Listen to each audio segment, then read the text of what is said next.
നമ്മുടെ ഈ ലോകം 2026 അതിനപ്പുറത്തോട്ടും എങ്ങനെയാണ് പോകുന്നത്? നിലനിൽക്കുന്ന സമാധാനം മിഡിൽ ഈസ്റ്റിൽ ഇപ്പോഴെങ്ങാനും വരുമോ? അതോ ലോകം കൂടുതൽ യുദ്ധങ്ങളെയും പ്രശ്നങ്ങളെയും ആയിരിക്കുമോ കാണുവാൻ പോകുന്നത്? എന്താണ് നമുക്ക് ബൈബിളിൽ നിന്ന് നമുക്ക് മനസ്സിലാക്കുവാൻ സാധിക്കുന്നത്? അതാണ് ഇന്നത്തെ ഈ സന്ദേശത്തിൽ. Hello, I'm Georgy Mathew Alexios and welcome to point to 20. And 2026 നമുക്ക് പ്രതീക്ഷിക്കാവുന്ന പ്രധാനപ്പെട്ട പ്രവണതകൾ അതിനെ എക്സാമിൻ ചെയ്യുന്ന ഈ ഒരു സന്ദേശത്തിലേക്ക് ഏവർക്കും യേശു കർത്താവിൻ്റെ നാമത്തിൽ സ്വാഗതം. എല്ലാ വർഷവും ആദ്യം നമ്മൾ അതാത് വർഷത്തിൽ നമുക്ക് പ്രതീക്ഷിക്കാവുന്ന പ്രവണതകളെ ദൈവത്തിൻ്റെ വചനത്തിൻ്റെ അടിസ്ഥാനത്തിൽ നമ്മൾ പരിശോധിക്കുന്ന ഒരു രീതിയുണ്ട്. ബൈബിളിൻ്റെ 1/3 ഭാഗമോ അല്ലെങ്കിൽ 4/1 ഭാഗമോ പ്രവചനമാണ്. അപ്പോൾ ഒരു ദൈവ പൈതൽ ബൈബിളിൻ്റെ ഇൻസ്ട്രക്ഷൻസിനെ ഫോളോ ചെയ്യുകയും അതനുസരിച്ച് ജീവിതങ്ങളെ ക്രമീകരിക്കുക എന്നുള്ളതാണ് ജ്ഞാനമുള്ള ഒരു ദൈവ പൈതൽ ചെയ്യേണ്ടത്. ബൈബിളിൽ എന്തെല്ലാം പറഞ്ഞിട്ടുണ്ട് സംഭവിക്കുമെന്നുള്ളത്, അത് പ്രത്യേകിച്ച് ഇസ്രയേലിനെ അപേക്ഷിച്ച് നോക്കുമ്പോൾ മറ്റ് രാജ്യങ്ങളുടെ ഉയർച്ചയും തകർച്ചയും അതെല്ലാം അങ്ങനെ തന്നെ സംഭവിച്ചിട്ടുണ്ട്. ബൈബിളിൽ എന്തെങ്കിലും കാര്യങ്ങൾ സംഭവിക്കുമെന്ന് പറഞ്ഞാൽ അത് അങ്ങനെ തന്നെ സംഭവിക്കും. ബൈബിളിലെ പ്രവചനങ്ങൾ നമ്മൾ മനസ്സിലാക്കുമെങ്കിൽ നമ്മൾ അവയുടെ അടയാളങ്ങളെ നമ്മൾ ശ്രദ്ധിക്കും. അങ്ങനെയെങ്കിൽ നമുക്ക് കാര്യങ്ങൾ എങ്ങോട്ടാണ് പോകുന്നതെന്നുള്ളതിനെക്കുറിച്ചുള്ള ഒരു ജനറലായിട്ടുള്ള ഒരു ഗ്രാഹ്യം നമുക്ക് ലഭിക്കും. കഴിഞ്ഞ വർഷം 2025 അതിൻ്റെ അപ്പുറത്തോട്ടും നമുക്ക് എന്താണ് പ്രതീക്ഷിക്കാവുന്ന പ്രവണതകൾ എന്നുള്ളതിനെക്കുറിച്ച് 3 പ്രവണതകളാണ് ഞാൻ പങ്കുവച്ചിരുന്നത്. അത് ഈ വർഷവും വാലിഡാണ്. അതുകൊണ്ട് കഴിഞ്ഞ വർഷം കൊടുത്ത ആ പ്രവണതകളെ ഞാൻ ഒന്ന് റിവ്യൂ ചെയ്ത ശേഷം ഞാൻ അതിൻ്റെ കൂടെ 2 എണ്ണം കൂടെ കൂട്ടിച്ചേർക്കും. ഒന്നാമത്തെ പ്രവണത വ്യാജ ക്രിസ്തീയതയുടെ വർധനവ്. പെർസിക്യൂഷൻ ഓഫ് ക്രിസ്ത്യൻസിനെ ഉപദ്രവിക്കുകയും പീഡിപ്പിക്കുകയും ചെയ്യുമ്പോൾ അപ്പോഴൊക്കെ യഥാർത്ഥത്തിൽ ക്രിസ്തീയ വിശ്വാസം വളരെയധികം പടരുകയാണ് ചെയ്യുന്നത്. ആൻഡ് ലോകമെമ്പാടും നമ്മൾ അങ്ങനെ തന്നെയാണ് കാണുന്നത്. 1-ാം നൂറ്റാണ്ട് മുതൽ തന്നെ അങ്ങനെയാണ് ക്രിസ്തീയ വിശ്വാസം വളർന്നത്. പക്ഷേ നമ്മളിപ്പോൾ ഇവിടെ സംസാരിക്കുന്നത് ബൈബിൾ പഠിപ്പിക്കുന്ന ഒരു വസ്തുതയാണ്. അന്ത്യകാലത്തിൽ എതിർ ക്രിസ്തു എന്ന് പറയുന്ന ഒരു ഫിഗർ ഉയർന്നു വരികയും അനേകരെ വഞ്ചിക്കുകയും ചെയ്യും. ഓർക്കണം, 1-ാം നൂറ്റാണ്ടിൽ തന്നെ ക്രിസ്ത്യാനിറ്റിയുടെ വ്യാജ വേർഷൻസ് അന്ന് തന്നെ നിലവിലുമുണ്ടായിരുന്നു, അനേകരെ വഞ്ചിക്കുന്നുമുണ്ടായിരുന്നു. യേശു തന്നെ അതിനെക്കുറിച്ചുള്ള മുന്നറിയിപ്പ് പല സ്ഥലങ്ങളിലും കൊടുത്തിട്ടുണ്ട്. പക്ഷേ അനേകർ സീരിയസ് ആയിട്ടുള്ള രീതിയിൽ അതിനെ എടുക്കുന്നില്ല. അപ്പോസ്തലനായ പൗലോസ് കോരിന്തിലുള്ള സഭയെ വഴക്ക് പറയുന്നുണ്ട്. കാരണം അവർ വളരെ ബേസിക് ആയിട്ടുള്ള ഉപദേശങ്ങളിൽ പോലും വഞ്ചിക്കപ്പെട്ടു പോയി. 2 കൊരിന്ത്യർ 11:3-4 പറയുന്നത്, എന്നാൽ സർപ്പം ഹവ്വായെ ഉപായത്താൽ ചതിച്ചതുപോലെ നിങ്ങളുടെ മനസ്സ് ക്രിസ്തുവിനോടുള്ള ഏകാഗ്രതയും നിർമ്മലതയും വിട്ട് വഷളായി പോകുമോ എന്ന് ഞാൻ ഭയപ്പെടുന്നു. ഒരുത്തൻ വന്ന് ഞങ്ങൾ പ്രസംഗിക്കാത്ത മറ്റൊരു യേശുവിനെ പ്രസംഗിക്കുകയോ നിങ്ങൾക്ക് ലഭിക്കാത്ത വേറൊരു ആത്മാവെങ്കിലും നിങ്ങൾ കൈക്കൊള്ളാത്ത വേറൊരു സുവിശേഷമെങ്കിലും ലഭിക്കുകയോ ചെയ്യുമ്പോൾ നിങ്ങൾ പൊറുക്കുന്നത് ആശ്ചര്യം. ആ സമയത്ത് തന്നെ പൗലോസ് പറഞ്ഞിരുന്നു, പിശാചിൻ്റെ ശുശ്രൂഷകന്മാർ അവരൊരിക്കലും പറയുന്നില്ല അവർ പിശാചിൻ്റെ ശുശ്രൂഷകന്മാരാണെന്ന്. പകരം അവർ അവകാശപ്പെടുന്നത് അവർ ദൈവത്തെ പ്രതിനിധീകരിക്കുന്നതെന്ന്. 2 കൊരിന്ത്യർ 11:13-15 വരെയുള്ള വാക്യങ്ങളിൽ ഇങ്ങനെയുള്ളവർ കള്ള അപ്പോസ്തോലന്മാർ, കപടവേലക്കാർ, ക്രിസ്തുവിൻ്റെ അപ്പോസ്തോലന്മാരുടെ വേഷം ധരിക്കുന്നവരത്രേ. അത് ആശ്ചര്യവുമല്ല.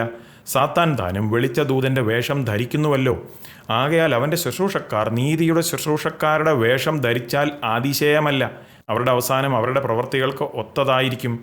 യേശുവിൻ്റെ അർദ്ധ സഹോദരനായ യൂദ അന്നേ പറഞ്ഞിരുന്നു, അന്ത്യകാലത്ത് ചില മനുഷ്യർ എഴുന്നേറ്റ് വന്ന് അവർ ദൈവത്തിൻ്റെ കൃപയെ മറിച്ച് കളഞ്ഞ് പാപം ചെയ്യുവാനായിട്ടുള്ള ലൈസൻസായിട്ട് മാറ്റിക്കളയുമെന്ന്.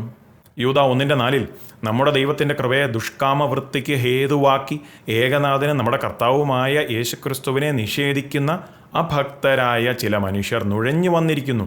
അവരുടെ ഈ ശിക്ഷാവിധി പണ്ട് തന്നെ എഴുതിയിരിക്കുന്നു. യേശുവും ഒലിവുമലയിൽ കൊടുത്ത പ്രഭാഷണത്തിൽ യേശുവും ഈ മുന്നറിയിപ്പ് നൽകിയിട്ടുണ്ട്. മത്തായി 24:4-5 ആരും നിങ്ങളെ തെറ്റിക്കാതിരിപ്പാൻ സൂക്ഷിച്ചുകൊള്ളുവിൻ. ഞാൻ ക്രിസ്തു എന്ന് പറഞ്ഞ് അനേകർ എൻ്റെ പേരെടുത്തു വന്ന് പലരെയും തെറ്റിക്കും. അപ്പോൾ ഒലിവുമലയിൽ കൊടുത്ത പ്രഭാഷണത്തിൽ യേശുവിൻ്റെ പഠിപ്പിക്കലിൻ്റെ ആ സമയം കൊടുത്തപ്പോൾ മുതൽ തന്നെ അന്ത്യകാലത്തെ ഒരു പ്രധാനപ്പെട്ട അടയാളം തന്നെയാണ് കൗണ്ടർഫീറ്റ് ക്രിസ്ത്യാനിറ്റി, വ്യാജ ക്രിസ്തീയത. അതുകൊണ്ട് ലോകമെമ്പാടും വ്യാജ ക്രിസ്തീയതയുടെ ഒരു വലിയ വർധനവ് നമുക്ക് ഇനിയും പ്രതീക്ഷിക്കാം. 2ാമത്തെ പ്രവണത ഞാൻ അന്ന് ഷെയർ ചെയ്തത്, മിഡിൽ ഈസ്റ്റിൽ പ്രത്യേകിച്ച് ഇസ്രയേലിൽ തുടർന്നും സംഘർഷങ്ങൾ ഉണ്ടാവും. അതങ്ങനെ മുന്നോട്ട് പോകുമ്പോഴാണ് ക്രിസ്തുവിൻ്റെ 2ാം വരവിലേക്ക് കാര്യങ്ങൾ നീങ്ങുന്നത്. കഴിഞ്ഞ വർഷം മിഡിൽ ഈസ്റ്റിൽ നമ്മൾ വലിയ സംഘർഷങ്ങൾ കണ്ടതാണ്.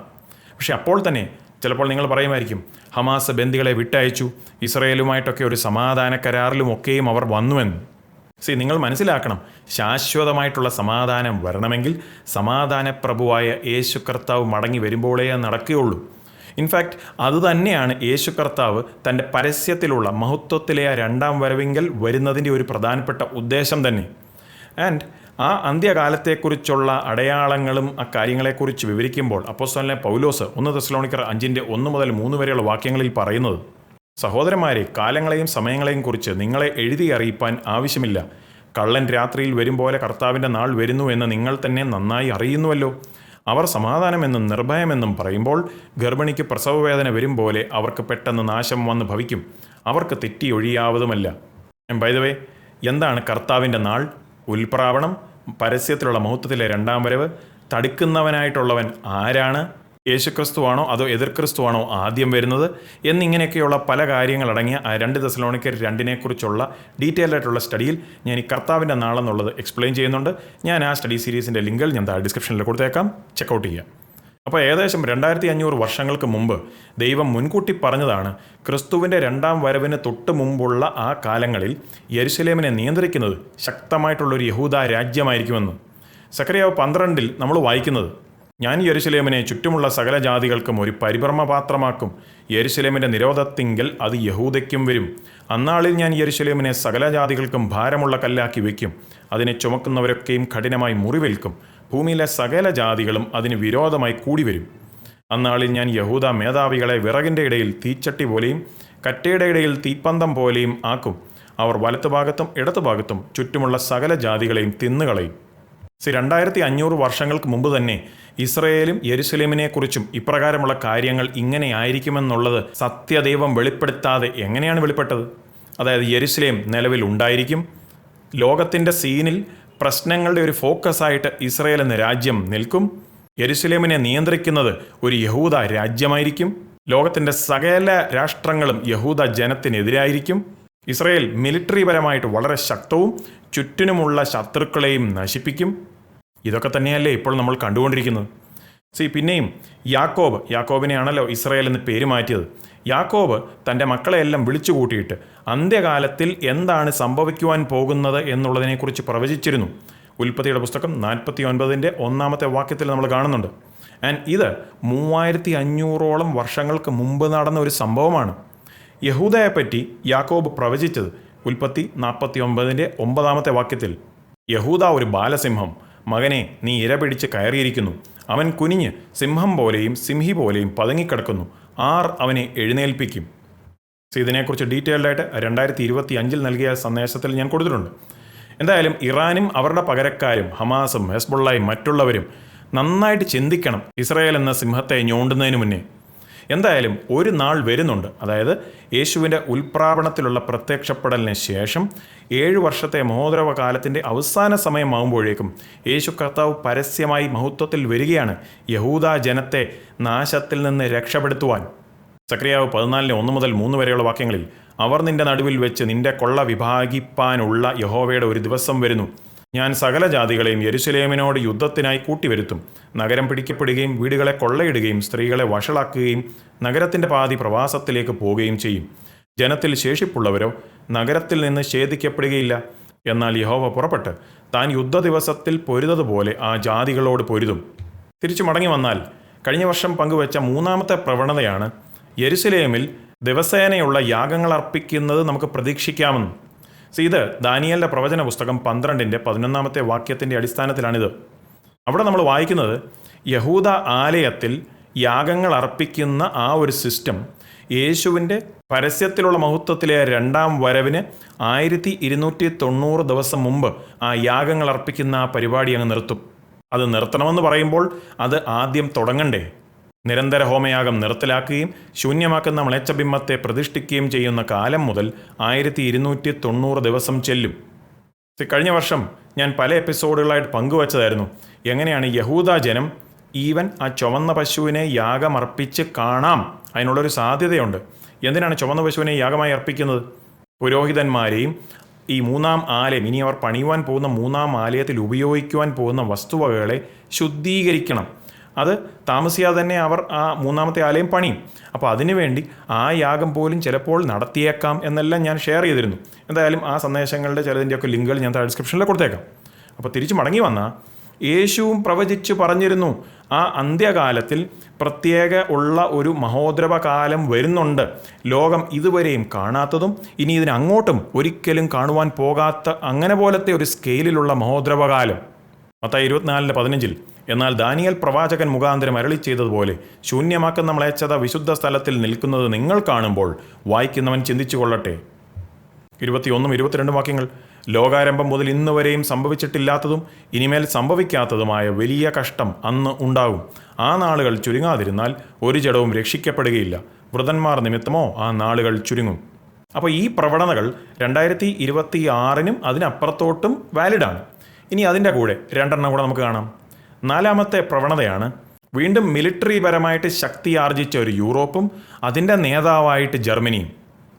ഇത്രയും നാളിലുമുള്ള ലോകത്തിലെ ഒരു ലീഡറിനും യൂറോപ്പിൻ്റെ സംരക്ഷണത്തിന് വേണ്ടി ജർമ്മനിയെ ഉണർത്തി ജർമ്മനി കൂടുതൽ പങ്ക് വഹിക്കണം എന്ന് പറയുന്ന രീതിയിൽ ജർമ്മനിയെ മൂവ് ചെയ്യുവാൻ സാധിച്ചില്ല.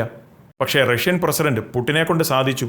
ഉക്രൈൻ്റെ മേൽ താൻ അധിനിവേശം നടത്തിയതിൻ്റെ ആഴ്ചകൾക്ക് ശേഷം ജർമ്മനി ആ ഒരു രീതിയിലേക്ക് വന്നു. ആരെങ്കിലും വിചാരിച്ച് കാണുമോ ജർമ്മനിയും മറ്റ് യൂറോപ്യൻ രാജ്യങ്ങളും അവരുടെ GDPയുടെ 5% അവർ പ്രതിരോധത്തിന് വേണ്ടി ഇപ്പോൾ ചെലവഴിക്കുമെന്ന്? യെസ്, അതുതന്നെയാണ് അവരിപ്പോൾ തീരുമാനിച്ചിരിക്കുന്നത്. ജർമ്മനിയാണ് ആ രാജ്യങ്ങളെ നയിക്കുന്നത്.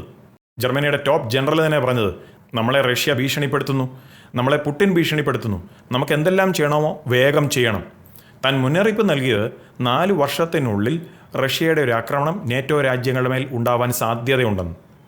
എന്തായാലും ദാനിയേലിൻ്റെ പ്രവചന പുസ്തകവും വെളിപ്പാട് പുസ്തകവും മുൻകൂട്ടി പറയുന്നുണ്ട്, അന്ത്യകാലത്തിൽ യൂറോപ്യൻ രാജ്യങ്ങളിൽ നിന്ന് ഒരു 10 രാജ്യങ്ങളുടെ ഒരു കൺഫെഡറേഷൻ, ഒരു സംഘടിത 10 രാജ്യങ്ങൾ ഉയർന്നു വരും. ജർമ്മനി ആയിരിക്കും അവരെ നയിക്കുന്നതും. കാരണം ഇത്രയും നാളിലും യൂറോപ്പിലെ പവർ പ്ലെയറായിട്ട് മൂവ് ചെയ്ത രാജ്യം ജർമ്മനിയാണ്.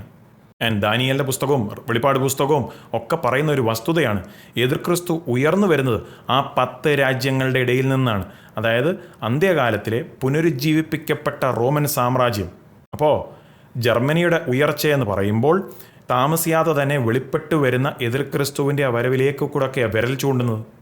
വെളിപ്പാട് 17:12-13 വാക്യങ്ങളിൽ, നീ കണ്ട 10 കൊമ്പ് 10 രാജാക്കന്മാർ, അവർ ഇതുവരെ രാജ്യത്വം പ്രാപിച്ചിട്ടില്ല.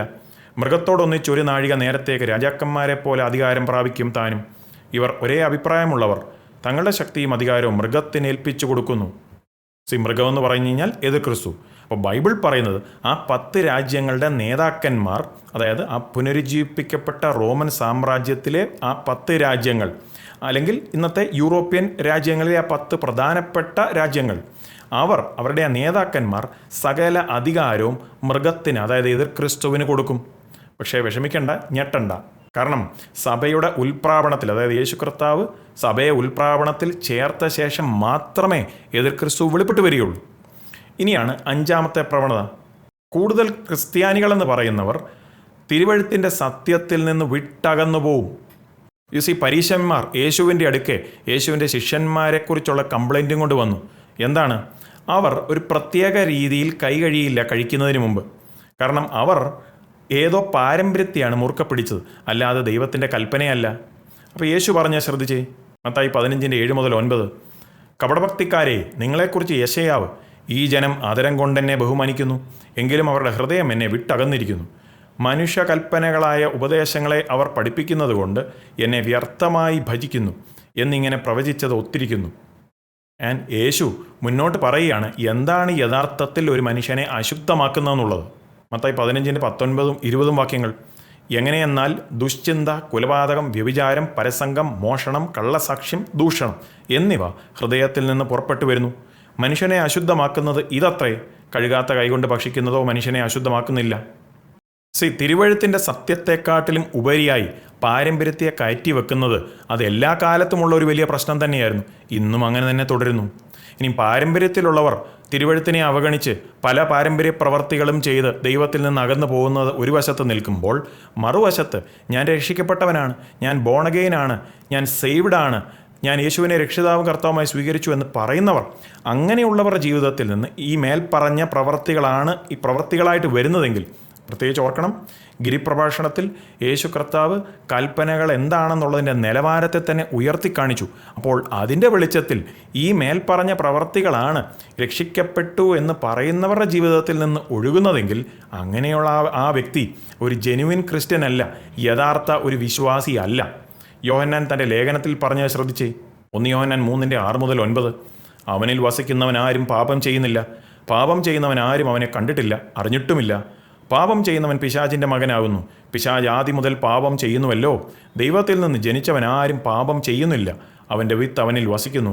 ദൈവത്തിൽ നിന്ന് ജനിച്ചതിനാൽ അവന് പാപം ചെയ്യുവാൻ കഴിയുകയുമില്ല.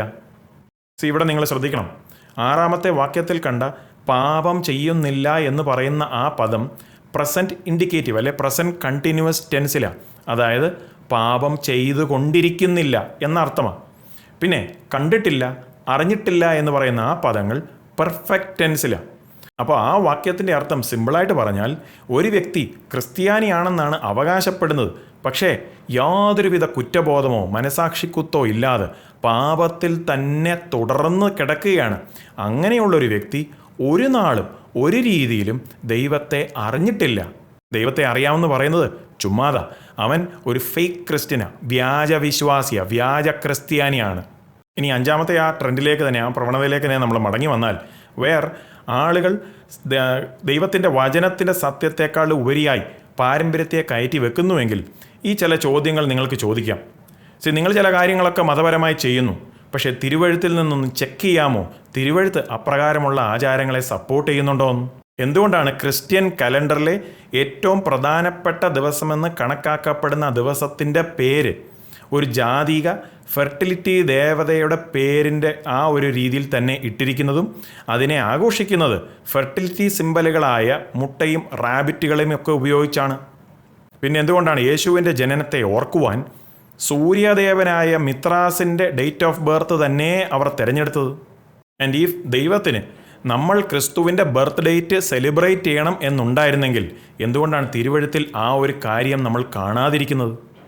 ദൈവം തന്നെ വ്യക്തമായി തൻ്റെ വചനത്തിൽ പറയുന്നു, ദൈവവും മനുഷ്യനും തമ്മിൽ ഒരേ ഒരു മധ്യസ്ഥനേ ഉള്ളൂ, യേശു ക്രിസ്തു. അപ്പോൾ പിന്നെ എന്തുകൊണ്ടാണ് അനേകർ മറ്റ് മധ്യസ്ഥന്മാരും ഒക്കെ അവരിലൂടെ ദൈവത്തിലേക്ക് പോകുവാനായിട്ടുള്ള ശ്രമങ്ങൾ നടത്തി വരുന്നത്? ക്രിസ്തുവിൻ്റെ ആ കാൽവറി ക്രൂശിലെ ആ പ്രവൃത്തിയുടെ സമയത്ത് ദൈവം പൗരോഹിത്യത്തിൻ്റെ ആ ഒരു സിസ്റ്റത്തെ തന്നെ എടുത്തു കളഞ്ഞിരുന്നു. എന്നിട്ടും എന്തുകൊണ്ടാണ് അനേകർ ആ പഴയ പൗരോഹിത്യ സിസ്റ്റത്തെ തന്നെ മുറുക്കി പിടിച്ചിരിക്കുന്നതും? ആൻഡ് ഇൻട്രസ്റ്റിംഗ് ആയിട്ടുള്ള കാര്യം, ആ പറയുന്നവരൊന്നും അഹരോനിക പൗരോഹിത്യ ലൈനിലുമുള്ളവരല്ല. ദൈവത്തിൻ്റെ വചനം പറയുന്നു, മരണത്തിൻ്റെ ശേഷം നമ്മുടെ നിത്യത സീൽ ചെയ്തിരിക്കുകയാണ്. അതായത് സ്വർഗമാണോ അതോ നരകത്തിലോട്ടാണോ എന്നുള്ള കാര്യം സീൽ ചെയ്തിരിക്കുക, നമുക്കൊന്നും ചെയ്യാൻ സാധിക്കത്തില്ല. അപ്പോൾ പിന്നെ എന്തുകൊണ്ടാണ് ഇന്ന് അനേക സഭാവിഭാഗങ്ങളിലുള്ളവർ പലതരത്തിലുള്ള പ്രാർത്ഥനകളിലൂടെ അവരുടെ ബന്ധുമിത്രാദികളെ സ്വർഗത്തിലേക്ക് ഉന്തിത്തള്ളി കയറ്റുവാനുള്ള ശ്രമങ്ങൾ നടത്തുന്നത്? അങ്ങനെയുള്ള കാര്യത്തെ പ്രോത്സാഹിപ്പിക്കുന്ന സഭാ പഠിപ്പിക്കലുമൊക്കെ എവിടുന്ന് വന്നു? ഈ ലിസ്റ്റ് ഇങ്ങനെ മുന്നോട്ട് പോകും. ചോദ്യങ്ങൾ നിങ്ങൾ ചോദിക്കണം. അനേകർ അന്ധമായിട്ടുള്ള രീതിയിൽ പല പാരമ്പര്യങ്ങളെയും വചനത്തിലുണ്ടോ എന്ന് ചെക്ക് ചെയ്യാതെ പല പാരമ്പര്യങ്ങളെയും അവർ അന്ധമായി പിന്തുടർന്നുകൊണ്ടിരിക്കുക. ജാതികൾ ആരാധിക്കുന്നത് പോലെ ദൈവത്തെ ആരാധിക്കരുത് എന്ന് ബൈബിൾ പറയുമ്പോൾ നിങ്ങൾ തുടർന്നും ജാതികൾ ആരാധിക്കുന്നത് പോലുള്ള ആചാരങ്ങളും പാരമ്പര്യങ്ങളും ഒക്കെയും ഉപയോഗിച്ച്, അതും കുടുംബവും സഭയും ഈ സമൂഹവും ഒക്കെ കൈമാറി തന്ന വേണ്ടാത്ത പാരമ്പര്യങ്ങളെ മുറുക്കെ പിടിച്ചുകൊണ്ടിരിക്കുകയാണോ? അതോ ഈ ക്രൗഡിനെതിരെ നിൽക്കുവാൻ, തിരക്കെതിരെ നിൽക്കുവാനും ദൈവത്തെ അനുസരിക്കുവാനായിട്ടുള്ള ധൈര്യം നിങ്ങൾ കാണിക്കുമോ? നിങ്ങളുടെ സുഹൃത്ത് നിങ്ങളോട് ഒരു കൊക്കയിലോട്ട് എടുത്ത് ചാടാൻ പറഞ്ഞു കഴിഞ്ഞാൽ നിങ്ങൾ ഉടനെ ചാടുമോ? അതുപോലെ തന്നെയുള്ളൂ ഇവിടെയും. യേശു തന്നെ മത്തായി 19:17 പറഞ്ഞു, ജീവനിൽ കടപ്പാൻ ഇച്ഛിക്കുന്നുവെങ്കിൽ കൽപ്പനകളെ പ്രമാണിക്കുക എന്ന് അവനോട് പറഞ്ഞു. നിങ്ങൾ യേശുവിനെ വിശ്വസിക്കുമോ? അതോ നിങ്ങൾ ഏതെങ്കിലും പ്രാസംഗികൻ പറയുകയാണ് ദൈവത്തിൻ്റെ കൽപ്പനകളൊന്നും ഇനി പ്രമാണിക്കണ്ട എന്ന് പറഞ്ഞാൽ അങ്ങനെയുള്ളൊരു പ്രാസംഗികനെയാണോ വിശ്വസിക്കുന്നത്? 1 യോഹന്നാൻ 2:4-6 വരെയുള്ള വാക്യങ്ങളിൽ എന്താണ് പറയുന്നത് നോക്കി. അവനെ അറിഞ്ഞിരിക്കുന്നു എന്ന് പറയുകയും അവൻ്റെ കൽപ്പനകളെ പ്രമാണിക്കാതിരിക്കുകയും ചെയ്യുന്നവൻ കള്ളനാകുന്നു, സത്യം അവനിലില്ല. എന്നാൽ ആരെങ്കിലും അവൻ്റെ വചനം പ്രമാണിക്കുന്നുവെങ്കിൽ അവനിൽ ദൈവസ്നേഹം വാസ്തവമായി തികഞ്ഞിരിക്കുന്നു. നാം അവനിൽ ഇരിക്കുന്നു എന്ന് ഇതിനാൽ നമുക്കറിയാം. അവനിൽ വസിക്കുന്നു എന്ന് പറയുന്നവൻ അവൻ നടന്നതുപോലെ നടക്കേണ്ടതാകുന്നു. ദൈവത്തിൻ്റെ കൽപ്പനകൾ പ്രമാണിക്കുന്നതിലൂടെ നമുക്ക് രക്ഷിക്കപ്പെടുവാൻ സാധിക്കില്ല. നമ്മൾ രക്ഷിക്കപ്പെടുന്നത് യേശുവിൻ്റെ ക്രൂശിൻ്റെ പ്രവൃത്തിയുടെ അടിസ്ഥാനത്തിൽ കൃപയാലത്രേ നാം രക്ഷിക്കപ്പെടുന്നത്. പക്ഷേ അതിൻ്റെ അർത്ഥം പാപം എന്താണെന്ന് ഡിഫൈൻ ചെയ്യുന്ന ദൈവത്തിൻ്റെ നിയമം അത് ഇനിയും പാലിക്കേണ്ട എന്നാണോ? പൗലോസ് അനേക വേദഭാഗങ്ങൾ ഊന്നിപ്പറയുന്നൊരു കാര്യമാണ്, നിയമത്തിന് രക്ഷിക്കുവാനായിട്ടുള്ള കഴിവില്ല. നിയമം എന്താണ് ചെയ്യുന്നത്? ദൈവത്തിൻ്റെ ധാർമ്മിക ഹിതത്തെ വെളിപ്പെടുത്തുന്നു. നാം രക്ഷിക്കപ്പെടുന്നത് ദൈവത്തിൻ്റെ കൃപയാൽ മാത്രമാണ്. ഒരു വിശ്വാസി പരിശുദ്ധാത്മാവിലൂടെ ദൈവത്തിൻ്റെ നിയമത്തെ അനുസരിക്കുന്നു അല്ലെങ്കിൽ പൂർത്തീകരിക്കുന്നു. അതാണ് നിങ്ങൾ ഈ കാണുന്ന വാക്യങ്ങളെല്ലാം.